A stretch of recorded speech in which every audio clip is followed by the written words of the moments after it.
Hej med jer. Jeg er lige kommet, jeg er næsten hjemme efter en løbetur. Løbet lige knap 16 km. Fed tur nede omkring Voldene, forbi Christiania, rundt på Amager Strand og så hjem. Så jeg på turen her, at nede ved Amager Strand, der er de i gang med at sælge op til Ironman. Der skal gennemføres en Ironman nede på Amager Strand i morgen. Og en Ironman, til dem af der ikke ved det, det er jo en kombination af 3,8 km svømning i åben hav, åben vand. Det er så nede i lagunen. Så er det 180 km cykling i København. Man kører op lidt nord for København og kører en rundtur. Og til sidst er det så at løbe et maraton på 42 km. Og det er jo en nærmest overmenneskelig udfordring, synes jeg. Jeg har løbet maraton i Berlin for et par år siden, og synes jeg, det var en fed oplevelse, men i den periode, hvor jeg trænede op til maraton, det var jo voldsomt. Det var jo vildt meget at løbe hele tiden. Det var jo 2-3 gange om ugen, jeg løb minimum de her 15 km. Og udover at skulle løbe maraton, og så også samme dag skulle først cykle 180 km. Cykler du 30 km i snit, det er hurtigt. Så er der stadig 6 timer, du sidder på den cykel der. Det er ret voldsomt, synes jeg. Og så starter du ud med at svømme knap 4 km. Og nogle af der har prøvet bare at svømme 1 kilometer. Dem der svømmer, de svømmer og crawl. Min crawl-teknik er simpelthen til at lukke op og skide i.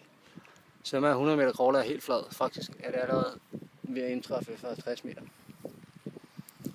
Nej, så skulle jeg kaste mig ud i den disciplin, så kom det nok til at starte med at være brystsvømning.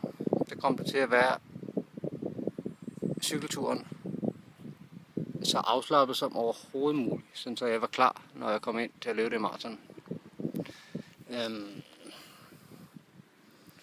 Det kunne være super fedt at kunne.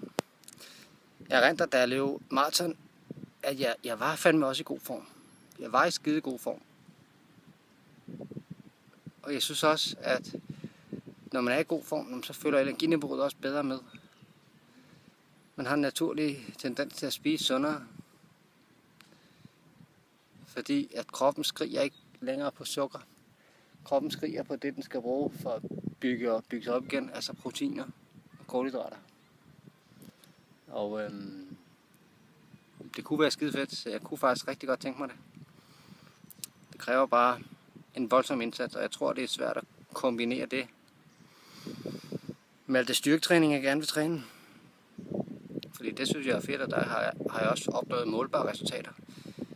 Men også udover styrketræningen, så også med at have en lille datter på 1 år, som kræver meget af min tid.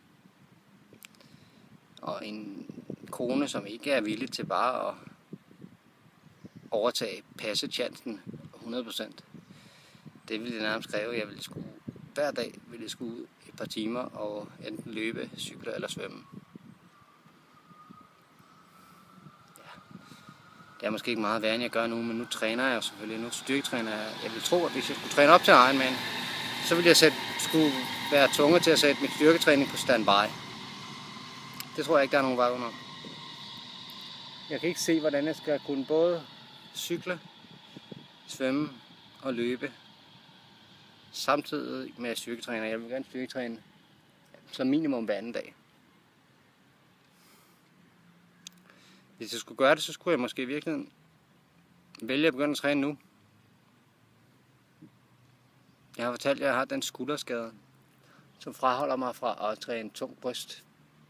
I øjeblikket fraholder mig fra overhovedet at træne i overkrop. Men jeg mærker det ikke, når jeg løber. Så måske var det i virkeligheden tidspunktet. Måske var det i virkeligheden det oplagte tidspunkt. Lige nu og lige her. At sige, det er det, jeg vil. Skal man løbe Skal man tage en Ironman, skal man gennemføre en Ironman, så skal man nok gøre det, inden man bliver 40. Kroppen går stille og roligt mere og mere i fordærv. Jo ældre man bliver. Jeg vil sige, bare det at have rundt i 30, den bliver ikke stærkere, min krop. Den bliver højst sværere. Musklerne er ikke lige så nemme at træne op. Knoglerne bliver trætte. Ledene bliver svagelige og ikke så fleksible. Der er mange ting, der bliver sværere. Ja.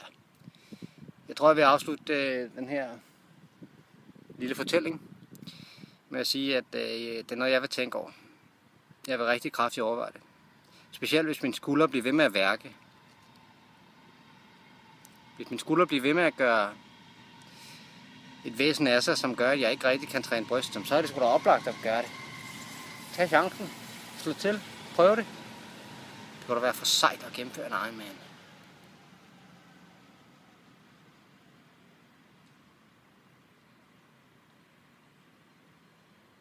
Men i hvert fald så er det også en opfordring til jer derude. Overvej det. Prøv da at komme ud på sådan en der. Det er en 12-14 timer, man bruger den dag på at svømme, cykle og løbe. Du får energi undervejs, du tisser undervejs, du kommer til lettere undervejs. Det kan man godt. Nej, det hårde, seje træk, tror jeg, at træne op til det. Og så den psykiske beslutning for, det gør jeg sgu. Men tænk på, at det er noget, du kan se tilbage på resten af livet. Så jeg har gennemført kraftet med den Ironman, og hvor jeg er stolt af det. Og så vil din krop også takle, tror jeg. Din krop bliver jo trænet helt vildt godt. Dine muskler bliver styrket, dine led, dine knogler har godt at blive brugt. Selvfølgelig skal man ikke løbe Ironman hver dag, og man skal ikke træne hæftigt op til Ironman hele tiden. Men at træne op til det, udfordre sin egen krop, det tror jeg er sundt. Nå, slut herfra. Kan jeg have det godt derude?